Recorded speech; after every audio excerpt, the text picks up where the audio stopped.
attack and did in fact die. So before I say anything else, let me say how grateful I am not only to be standing here with all of you today, in front of most of our family, but that is without who this speech would not be possible. If it weren't for my friend Alberto Perez, I don't want to single you out too much, he's over there. Woo! Miraculously finding me blue and lifeless between two parked cars.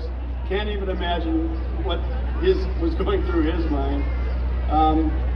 Behind DNA Salon, where he immediately got Woodstock Fire Rescue to bring me back to life and deliver me to the incredible team at Northwestern McHenry, who ultimately saved my life. So incredibly grateful to them. For those who don't know me, my name is Joe Wiley, and I was raised in McHenry and proudly called Woodstock home for the past 25 years. Some people even refer to me as the unofficial gay mayor of Woodstock. And let's be honest, right, Darren? I could never compete with Mayor Mike and those designer jeans. Love you, Mike. What an incredible turnout. Every year this event grows, and every year it reminds me why Woodstock is such a special place. Thank you to Woodstock Pride Fest, Melissa, Chris, Shane, Theo, all the volunteers who make this possible. Thank you for creating something that is about more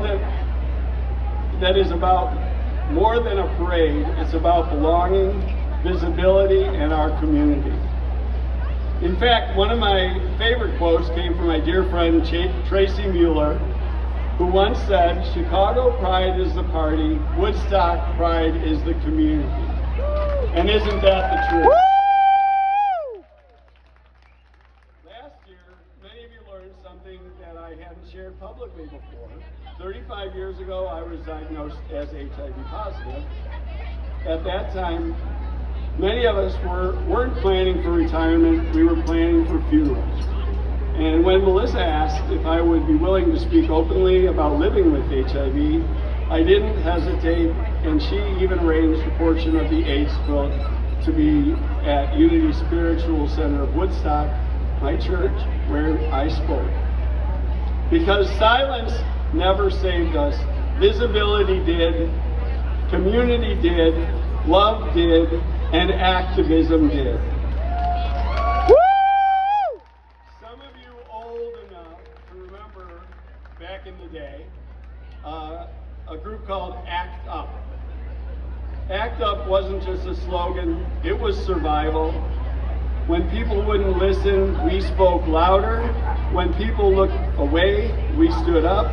When people told us to wait, we refused. And frankly, given everything happening in our country right now, it may be up to us to act up again. Woo! And I want to give a special shout out real quick to Sue Rose with Indivisible, Northern Illinois. And they just created this group. They're the ones that are responsible for the No Kings, which is today.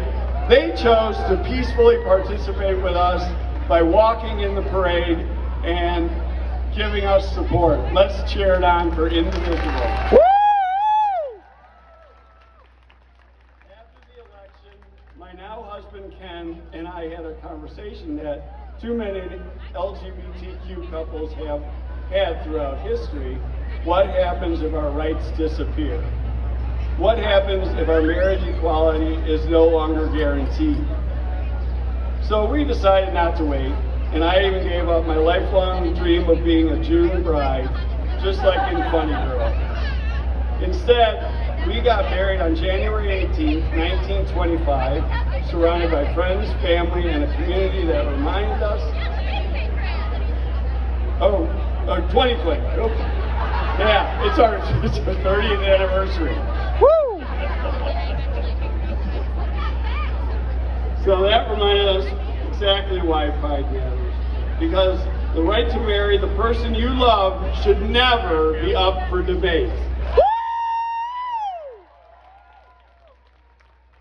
My story began in the late 80s and 90s when AIDS was devastating our communities. I watched friends get sick, I watched friends die, I watched families abandon people they claimed to love. I watched fear become policy. Let me share a story of a younger guy, 27, asked this older guy the question. He said, "Why are you gay men all angry all the time?" He wasn't being rude, he genuinely wanted to understand. So he told him a story. Years ago, they called 911 for a friend needing emergency medical help. I can relate. The ambulance arrived, everything seemed fine until they learned he was HIV positive. Then they got back in the ambulance and drove away. They left him there. The young man started crying. He said, "I didn't know that actually happened, but they did." And that's why some of us sound the alarm bells when we see attacks on our own rights, because we remember. We remember the silence, we remember the fear, we remember what happens when people decide that certain lives matter less than others. And that's why we can never be complacent. To the younger LGBTQIA+ people here today, keep asking questions, keep listening, keep learning our stories, not because we want sympathy, but because we want to know what was lost, what was won, and what is still at stake. Woo! While we're talking about rights, let me say this clearly. Our transgender brothers and sisters, poly, everybody deserve dignity, respect, and protection. Woo! Yes. Women's bodily autonomy deserves dignity, respect, and protection Woo! as well. And every person deserves the freedom to live authentically and Thank you very safely much. as themselves. You know Joe? Not personally, but I. He's a nice guy. Last year, I know, like he's my a neighbor. heart He had a attack heart nearly attack. stopped me from Yeah, I've giving this heard. speech, but here I Thank you very am. much. Have a happy Pride. HIV hasn't taken me. Discrimination hasn't taken me. Fear didn't take me. And a heart attack didn't take me either. So forgive me if I'm not interested in going quietly. Meryl Streep once said, "You have to stand up. You have to. You have to. You have to stand up. You have to speak up." And that's exactly why Pride is all about. And everyone gathered here today, be kind. It hasn't gone out of style. Remember, those who came up before us, protect those who came after us, and honor the people who fought for our rights by continuing that fight ourselves. Stand up, speak up, and when necessary, act the F up. Happy Pride Week.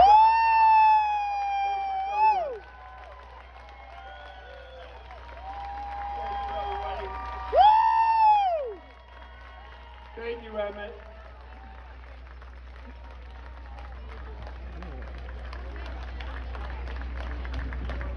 Hey. All right. Now you know why with